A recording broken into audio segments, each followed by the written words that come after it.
For decades, researchers, reptile enthusiasts, and reptile keepers have been saying that reptiles and other herpetological animals don't feel emotions, or as the term put it, lizard brain, which is when the instinctual value takes over on your actual way of living.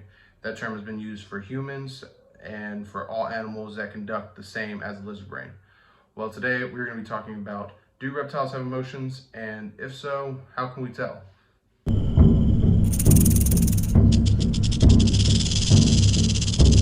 So today we're going to be talking about, do reptiles have emotions, and if they show them, or how does it all work?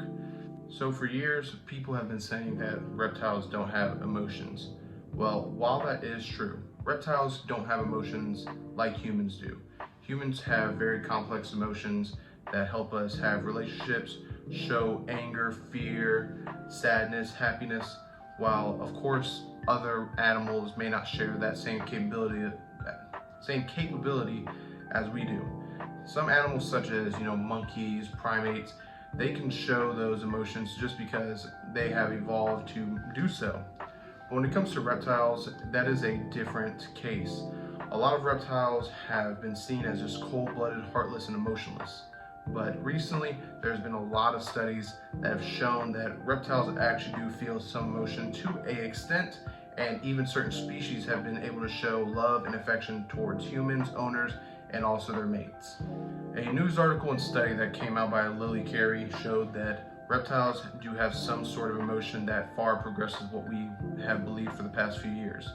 So when it comes to things such as more highly intelligent animals like tegus, monitors, and anoles, people have seen emotions from when they are mating. A lot of things such as tegus, there has been cases of a tegu even passing away shortly after its mate passed away, which shows some emotional relationship bond between those two animals that helped far progress what was more than just like a breeding project.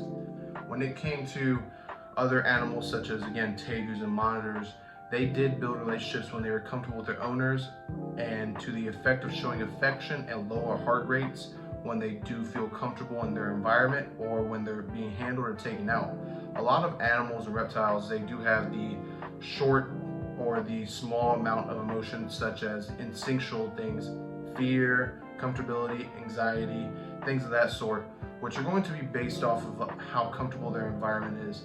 When we're doing husbandry and we put animals in more high stress situations, such as putting a bearded dragon, let's say, in a 40-gallon tank with no type of enrichment, no type of foliage, no type of climbing opportunities, that animal is going to display more of a fear factor or more of an anxiety level of emotion, as when you go to handle them, they might be more defensive, they might not want to be as active. These are all signs of anxiety or high stress, especially when the animal starts to change its color, such as when bearded dragons get angry, they fire up and their beard becomes black. That is all emotion right there of fear. But when we're talking about comfortability, when you have a good husbandry, the animal is more comfortable in its environment and will display more emotions such as curiosity, or just as scientists have seen, it's a lower heart rate. When an animal is being handled and they don't stress as much, their heart rate is lowered. Same as with humans. When humans are put in high stress situations, our heart rate is going to increase due to the anxiety and fear or the uncomfortability that we may be having. It also correlates back to reptiles and other animals, as anxiety, fear, sadness, these things all increase your heart rate, while if you're more in a comfortable state, your heart rate is going to lower, and it's going to show just more of that emotion of, again, not being scared. This study was also done on 15 redfoot tortoises, where they put each redfoot tortoise in a different environment, more being lush, comfortable environments and more being more bare. What came out to show is that when the animal had a more comfortability, more hiding spaces, more opportunity to interact with objects, at first their anxiety levels increased, their heart rate increased, but over time they lowered their anxiety and actually became more uncomfortable around people. It showed that the animal was more likely to come up to people, more likely to accept food from people. When its owners would come by or come into the enclosure, they would comfortably approach the owner and not feel so stressed or hide away. This same study also showed that when the animal was in a less protective environment, felt vulnerable, they would more than likely run away from any approaching predators, or as they would see an owner as a predator, or they would tuck away. They would try to sometimes even attack the owners. This all shows a fear factor of being comfortable and not being comfortable, which raises anxiety again. But then when it comes to more advanced animals such as a tegus show that emotion towards humans in different ways. These are high-wired animals compared to like a crested gecko.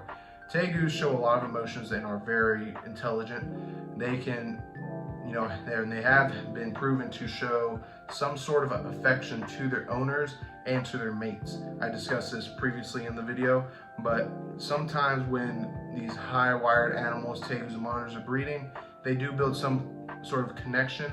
And while it is always said that these animals, they don't bond, it has been disproven in ways to show that the animal, shortly after its mate has been taken away or passed away, the remaining animal, tegus or monitor, I'm going to use an example, they will sometimes stop eating.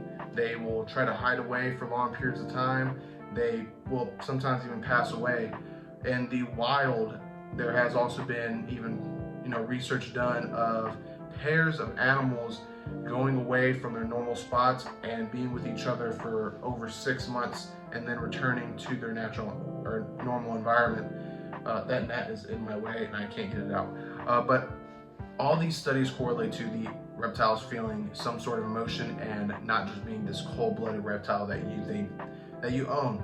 So next time that you're handling your animal or buying a new animal, understand that even though they don't show the same type of emotions that humans, dogs, primates, whatever you want to do, whatever you want to compare them to, even though they don't show the same sort of emotion, there's still some sort of boundary in comparison to the emotions that they do show.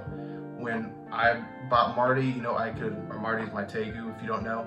Marty was a very high-wired animal from the get-go. I can tell he was very curious about his surroundings, and over time he did become very comfortable to now when he free roams my house every now and then. He does approach me. There's even been times where he'll climb on the couch. All these do show some sort of relationship between me and the animal and show that he is comfortable around me. If he wasn't, he would let me know. But that is my little input on the aspects of reptiles having emotions. If you do disagree, comment that down below. If you do agree, then definitely let me know what you think. I have been very curious about this topic for quite some time. I'm real big into the evolutionary traits and the evolution of reptiles and animals, and when it comes to emotions, relationships, and things of that sort, it all correlates to the evolution. Humans, they haven't always been this advanced, and now we are advanced to show and express emotions, and we're evolving every day. So the same thing goes for the reptiles. Garmadon, she's always been pretty chill, but we have some bearded dragons who aren't. So this shows a mutual relationship between human and animal of comfortability. But again, if you did enjoy it, please like, subscribe. If you found this topic interesting or want to see more topics like this, then definitely comment down below. Appreciate all y'all for watching, and we'll catch you next time.